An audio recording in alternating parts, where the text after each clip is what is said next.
Will we see Nymeria again, or is that it for her in the show? Is the sea near Eastwatch frozen, allowing the White Walkers to go around the wall? And where is Gendry? Hi everyone, this is Robert. Welcome to Deep Geek. Please do consider subscribing if you enjoy the video. This is my Q&A video for episode 2 of season 7. I'll be answering the most popular questions put to me by my patrons and in the comments section to my videos. So let's get straight into it. Adi Achille asked whether I expected us to see Nymeria again on the show, or if that's it.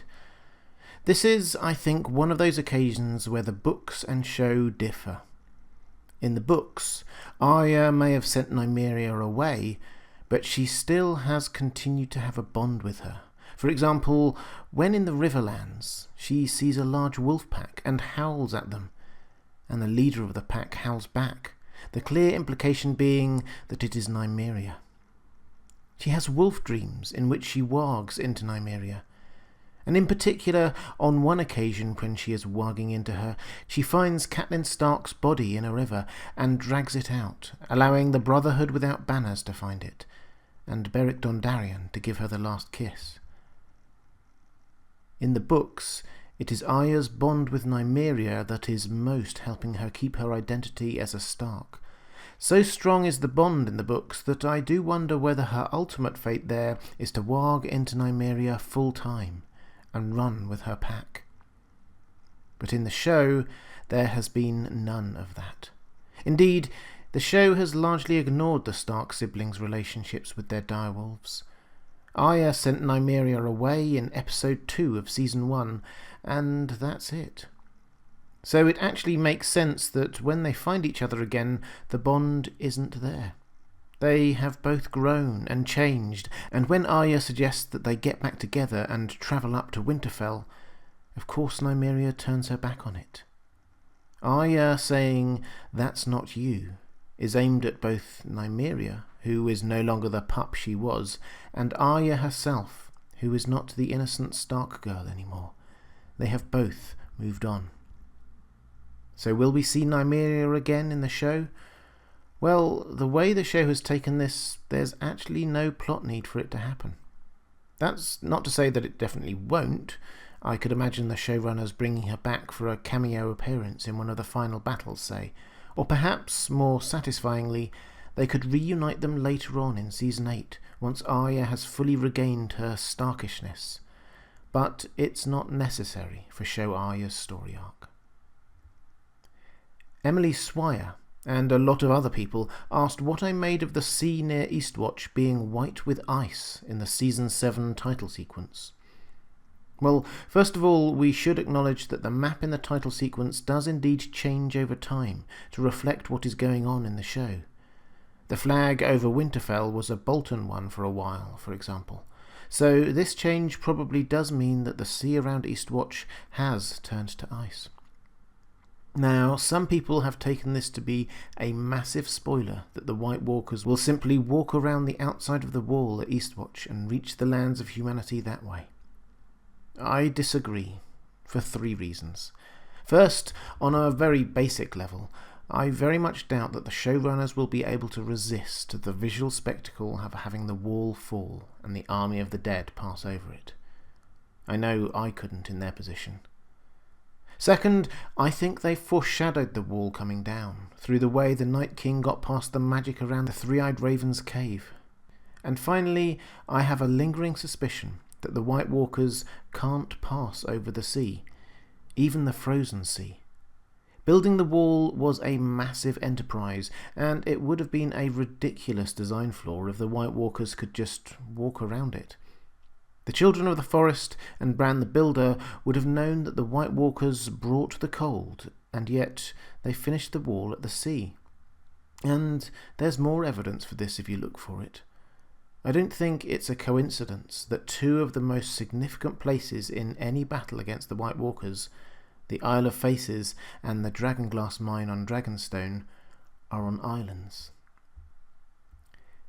Kelly Zahara asked, "Where is Gendry?" This is a very good question. Having set up the character in the first 3 seasons, it seems odd to just leave his fate hanging as it is. We last saw him rowing from Dragonstone to King's Landing with some rather vague instructions from Davos about how to get there, and even about how to row. But I think we can assume that he did make it to King's Landing. And the only trade he knows is that of a blacksmith, so my best guess is that he is currently in some dodgy blacksmith shop in Fleabottom, trying to keep his head down. There are 3 ways, really, that he could re-enter the plot. He could be discovered by Cersei or Qyburn. He could decide that he wants to reclaim his inheritance in some way, perhaps by taking his father's iconic warhammer. Or because someone in Team Daenerys decides that it would be useful to have a Baratheon back in Storm's End. I'll be honest, none of these options particularly excite me. Cersei almost certainly doesn't care so much about her ex-husband's bastards anymore.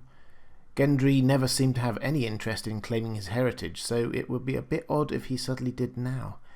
And it doesn't really make sense for a monarch to install him as Lord now, when setting someone else up as a great house would be a really useful bribe for someone who might be able to help you, like when Jaime offered to make Randall Tarly Warden of the South.